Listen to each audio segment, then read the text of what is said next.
തുടക്കത്തിലാണത്. അപ്പോൾ ചൂര നല്ലതായിട്ട് കഴുകി വൃത്തിയായിട്ട് വെച്ചു. അത് കഴിഞ്ഞ് നമ്മളെ അതിനുള്ള മസാലക്കൂട്ട് ചെയ്യാൻ പോവാണ്. എണ്ണ ഒഴിച്ചു. അത് കഴിഞ്ഞ് കടുകിട്ട് വെളുത്തുള്ളി ഇഞ്ചിയും കൂടെ വഴറ്റുകയാണ്. അത് മൂത്ത് വരുന്നുണ്ട്. അത് മൂത്തുകൊണ്ടിരിക്കുകയാണ്.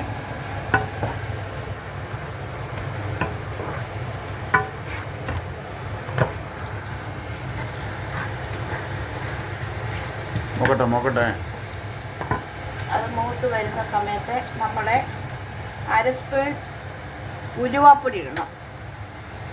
അല്ലെങ്കിൽ ഉലുവ ഇട്ടാലും മതി. ഞാനിപ്പോൾ ഉലുവയാണ് അതിനകത്ത് ചേർക്കുന്നത്. 1/2 സ്പൂൺ ഉലുവ ഇട്ടു. എന്നിട്ട് നല്ലതായിട്ട് ഇളക്കുക. 1/2 ടീസ്പൂൺ. അത് മൂത്ത് വരുന്ന സമയത്ത്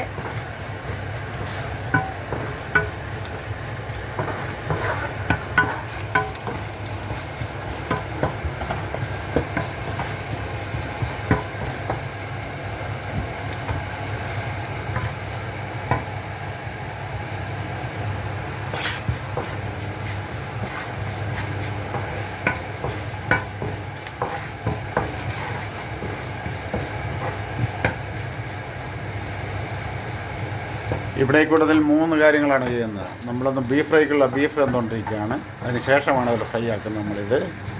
നമ്മൾ 3 നേരത്തെ മൂടി വെച്ചിരുന്നത്. പിന്നെ ബീൻസ് തോരൻ എന്നൊരു പരിപാടി കൂടി നമ്മൾ ചെയ്യുന്നുണ്ട് ഇടയ്ക്ക്. എല്ലാം വഴിയെ കാണാം നമുക്ക്. അപ്പം നമ്മുടെ ഇഞ്ചിയും വെളുത്തുള്ളിയും മൂത്തു.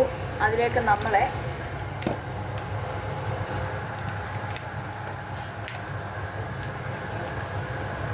ഒരു 2.5 ടേബിൾ സ്പൂൺ എന്ന കണക്കിന് മുളക് പൊടി നമ്മളെ ഇടുകയാണ്. കാശ്മീരി ചില്ലിയാണ് കേട്ടോ. കാശ്മീരി ചില്ലിയാണ്.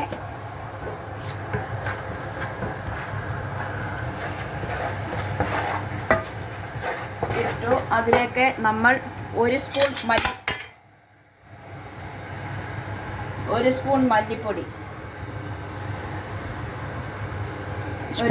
മല്ലിപ്പൊടി ഇട്ട് നമ്മൾ മുളകിൻ്റെ കൂടെ ഇളക്കുക. തീക്കകത്ത് വെച്ച് നമ്മൾ മുളക് പൊടി ഇടരുത്. മാറ്റി വെച്ചിട്ട് ഇടാം. അല്ല മുളക് പൊടി കരിഞ്ഞു പോകും. അത് കഴിയുന്ന സമയത്ത് നമ്മൾ പുളിവെള്ളം ഒഴിക്കുക. പുളിയും വെള്ളവും കൂടി. പുളി നമ്മൾ നല്ലതായിട്ട് കഴുകിയിട്ട് അത് വെള്ളത്തിൽ ഇട്ട് വയ്ക്കുക. അതിനെ ഒഴിച്ച് നല്ലതായിട്ട് തിളപ്പിക്കണം.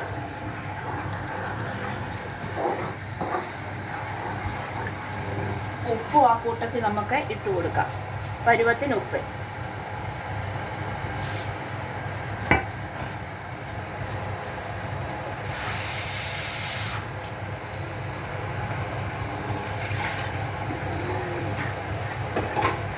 നല്ല ചൂടിലാണ് വെച്ചിരിക്കുന്നത് അല്ലേ?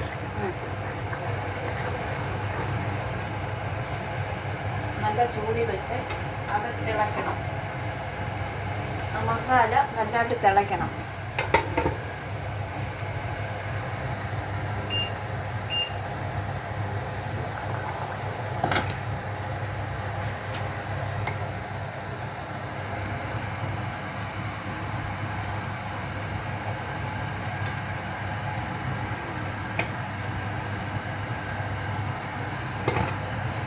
തിളച്ച് വരുന്നുണ്ട്.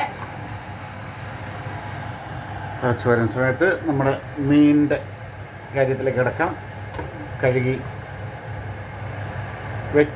കഴുകി വെച്ചിരിക്കുന്ന ചൂര കഷ്ണങ്ങൾ. ഫ്രഷ് അല്ല, ഫ്രോസനാണ്.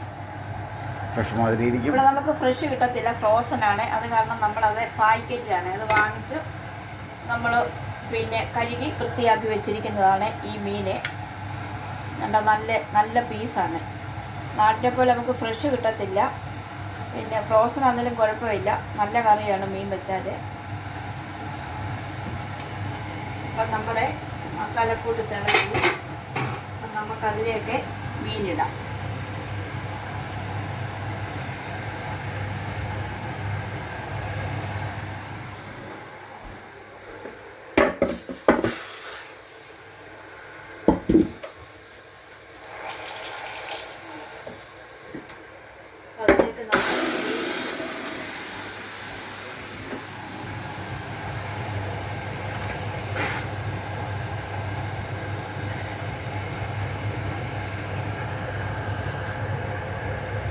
മീനിട്ട് നല്ലതായിട്ട് അടച്ചു വയ്ക്കുക.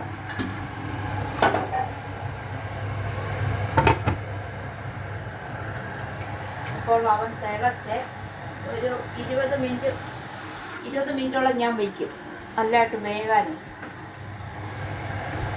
ആവശ്യത്തിന് വെള്ളം, ഇച്ചിരി വെള്ളം കൂടെ ചേർക്കാം. പിന്നെ നമ്മൾ വെള്ളം ഒന്നും ചേർക്കത്തില്ല. ഇപ്പം വെന്ത് നല്ല പറ്റുന്ന സമയത്ത് നമ്മൾ കറിവേപ്പില ഇട്ട് എടുക്കുകയാണ്.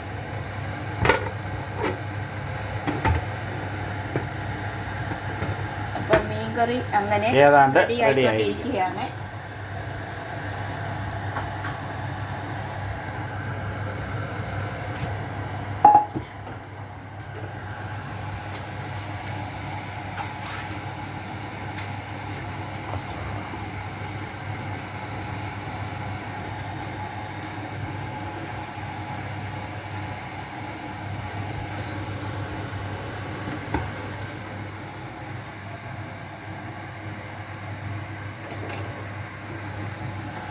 അടുത്ത നമ്മൾ മോര് കാച്ചാൻ പോവാണ്. ഒരു അച്ഛനോട് ചെയ്തൊരു കാര്യം തീർക്കാൻ അപ്പോൾ ഇത്